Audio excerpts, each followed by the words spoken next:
Let me ask you something and answer honestly. Have you ever noticed how Gojo Satoru acts around everyone?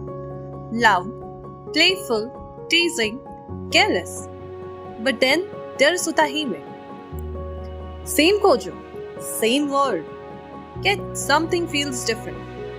No dramatic confession, no romantic scenes, no official couple. And still, fans across the world keep asking the same question. Was there something more between Gojo and Utahime? Today, we are not doing fan fiction. We are not forcing romance. We are breaking down real moments, real interactions, and real emotional subtext to understand the unspoken story between the strongest sorcerer and the woman who never bowed to him. Watch till the end, because this story isn't loud, it's quiet. And that's what makes it hurt. But before we go deeper, I want you to think about something. Think about someone in your life where nothing was ever officially said. No confession, no relationship, no clear label. Yet every interaction felt different.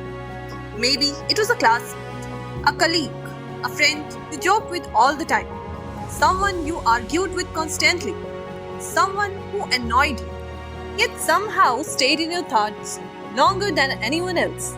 Sometimes, the strongest emotional connections aren't the ones where people say, I love you. They're the ones where something is clearly there, but no one ever admits it. And when stories capture that feeling correctly, they stay with us. That's exactly why this dynamic between Gojo and Utahime keeps haunting fans. Because it doesn't feel like fantasy. It feels like something we have experienced ourselves.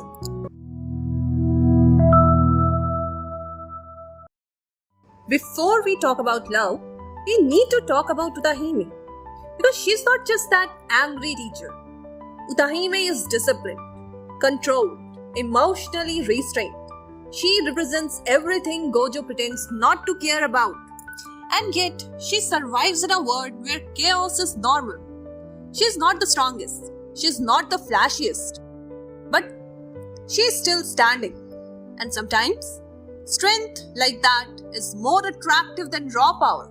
In stories filled with overwhelming power like Jujutsu Kaisen, characters like Utahime can be easy to overlook. She's not throwing cities around. She's not breaking reality.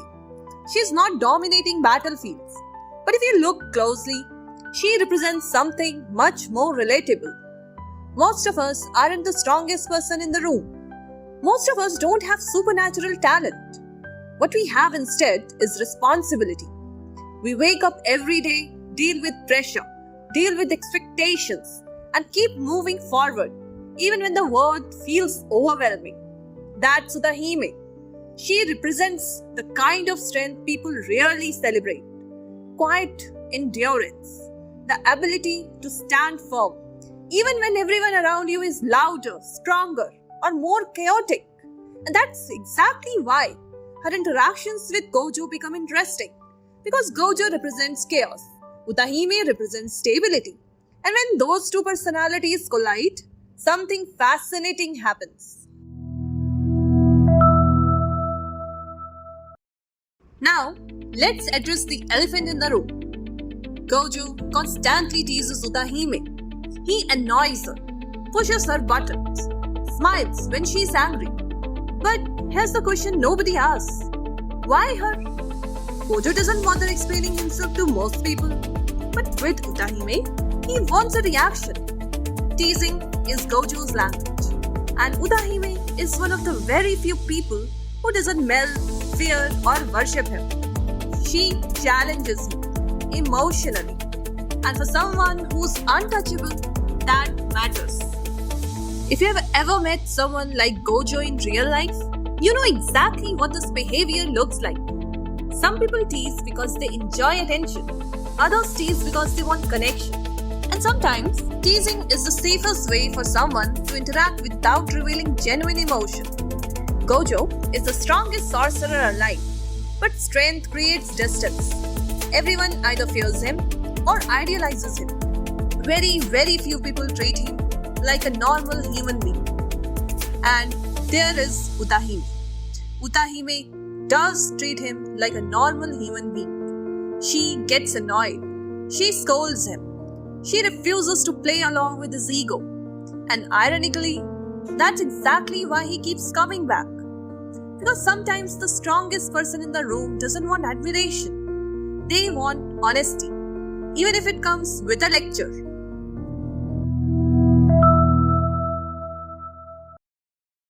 Here's something subtle.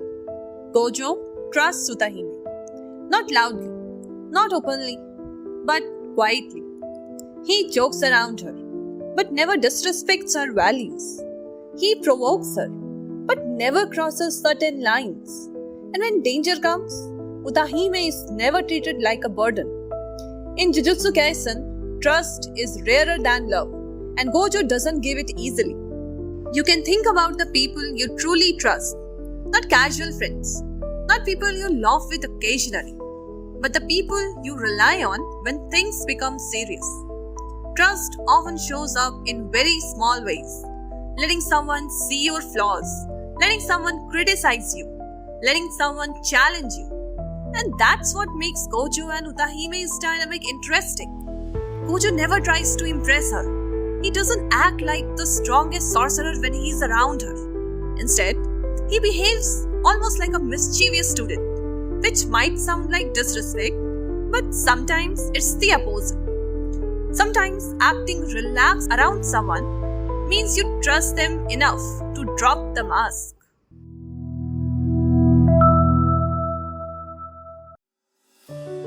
Let's be clear. This is not confirmed romance, but it's also not random. Gigi Akadami writes with restraint. He doesn't spoon-feed emotions. Instead, he leaves space. Space for interpretation, silence, missed chances. And Gojo and Utahime feel like a relationship that never had time to become something more. And that's why it feels real. Real relationships rarely follow perfect storylines. In movies, people confess their feelings dramatically. Music plays, timing works out, everything resolves beautifully. But reality is messier. Sometimes people care about each other deeply, yet life moves too fast. Responsibilities appear, paths separate, moments pass, and by the time someone realizes what they felt, the opportunity is gone. Stories like Gojo and Utahime's resonate because they capture that uncomfortable truth. Not every meaningful connection becomes a relationship. Sometimes it just becomes a memory. Here's where it hurts. Gojo never slows down. Utahime never lets herself get close. One is always ahead of the wall. The other is trying to hold it together. Two people, same battlefield, different emotional speeds. And sometimes, love doesn't fail because of enemies.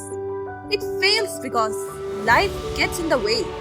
Timing might be the most underrated force in relationships. You can meet the right person at the wrong moment. One person might be focused on ambition, the other might be focused on responsibility. Neither person is wrong, but their lives simply don't align with each other. When fans look at Gojo and Utahime, many recognize that exact situation. Two people who could have understood each other if circumstances had been different, but the world they live in never allowed space for that. If you have read the manga, you know where this goes, and suddenly everything feels heavier. Utahime never got a moment. No goodbye, no closure, just memories. And sometimes that's the cruelest kind of love. The one that never became anything, yet still stays. You see, loss becomes much more painful when something was never fully expressed. If two people argue constantly, they can at least say what they felt. But when feelings remain unspoken, they stay unresolved. That's why stories like this affect viewers so deeply. Because everyone has experienced some form of unfinished connection, a friendship that faded, a relationship that never began, a conversation that never happened. And those almost moments sometimes stay with us longer than completed stories. Gojo and Utahime aren't a love story written in ink. They are written in pauses, in glances, in things never said. And maybe that's why fans cannot let it go. Because it reminds us of something real. That sometimes the strongest feelings are the ones we never confess. And maybe that's the real reason this dynamic continues to spark discussion. Not because people want confirmation, but because people recognize the emotional truth behind it. Some relationships exist quietly. They don't need dramatic declarations. They exist in shared history, mutual respect, and moments that only two people understand. Gojo and Utahime might never have been written as a couple, but the connection still tells a story. A story about timing, about unspoken emotions, and about how even the strongest sorcerer in the world might still have feelings he never expressed. Now, I want to hear from you. Do you think Gojo and Utahime were meant to be something more? Or was this story always meant to stay unfinished? Comment below, like the video if this touched you, and subscribe for more stories that hurt in the quietest way.